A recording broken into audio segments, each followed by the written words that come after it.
The story of India's Northeast is not merely a regional narrative. It is a layered intersection of history, identity, conflict, and geopolitics. From the early post-independence years to the present strategic moment, the region has been both a frontier of uncertainty and a laboratory of statecraft. In the decades following independence, it was Brigadier Elwin who profoundly shaped India's approach to its tribal frontiers under the leadership of Jawaharlal Nehru. Elwin's philosophy, often described as the go-slow approach, advocated respect for indigenous cultures, minimal external interference, and a cautious integration of tribal societies into the Indian Union.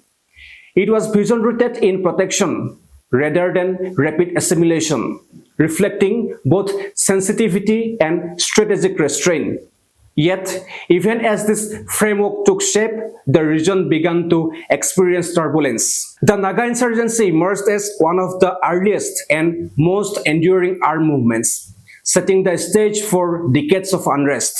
Over time, this was followed by the rise of organizations like United Liberation Front of Assam in Assam and the proliferation of Meitei insurgent groups of Manipur, Tripura, Arunachal Pradesh, KLO from Siliguri Chicken Neck Corridor, even within section of the tea garden communities, sporadic armed mobilization surfaced, reflecting deep-rooted socio-economic grievances. While the demands varied, ranging from sovereignty and independence to autonomy, scheduled tribe status and land rights, the mode of articulation often converged into a single violent language. Firearms became the medium through which political aspirations were expressed. In this convergence lies the enduring tragedy of the Northeast. Diverse and legitimate grievances repeatedly compressed into a cycle of armed confrontation. Caught in the middle of this prolonged conflict have been civilians. For decades, ordinary people have navigated a precarious existence, facing coercion from insurgent groups on one side and the pressures of counterinsurgency operations on other. The result has been a social landscape marked by fear, displacement, and a fragile normalcy. Geography has further complicated this reality. The Northeast is embedded in a sensitive geopolitical arc, sharing borders with Myanmar, Bangladesh, and Bhutan, while lying in strategic proximity to China. The porous stresses along some of these borders, particularly with Myanmar, have historically enabled the movement of insurgent arms and logistical networks. Ethnic continuities across borders, difficult terrain, and limited infrastructure have further blurred the lines between internal and external security. However, it would be reductive to attribute the region's instability solely to external influences. The roots of the unrest lies equally in internal dynamics. Questions of identity, political representation, land and historical neglect. What makes the Northeast uniquely complex is the intersection of these domestic grievances with external geopolitical currents.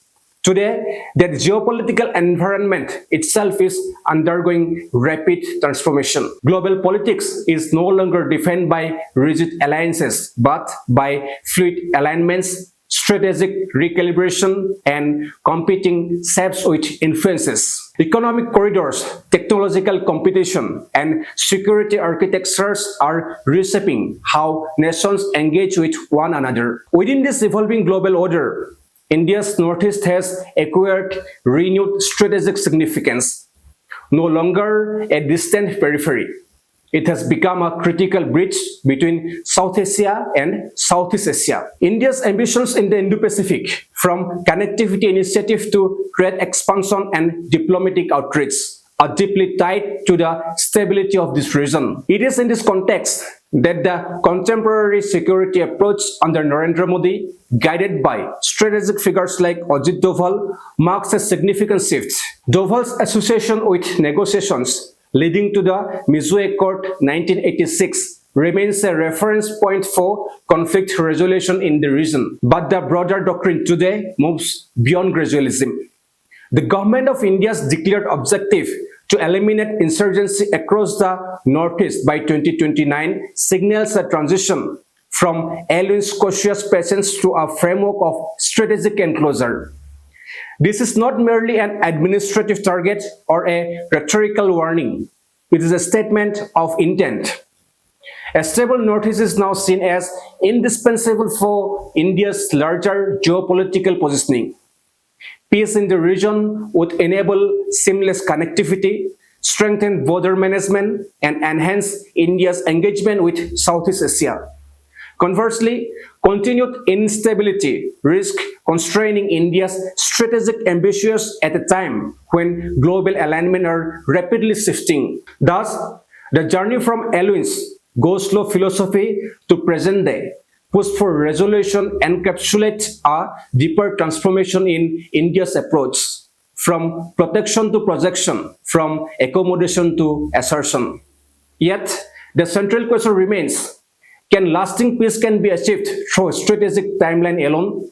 Or does it require a deeper political reconciliation that addresses the very root cause of the conflict? The answer to the question will be determined whether the Northeast become a gateway to the India's future or remains tethered to the unresolved tension of its past.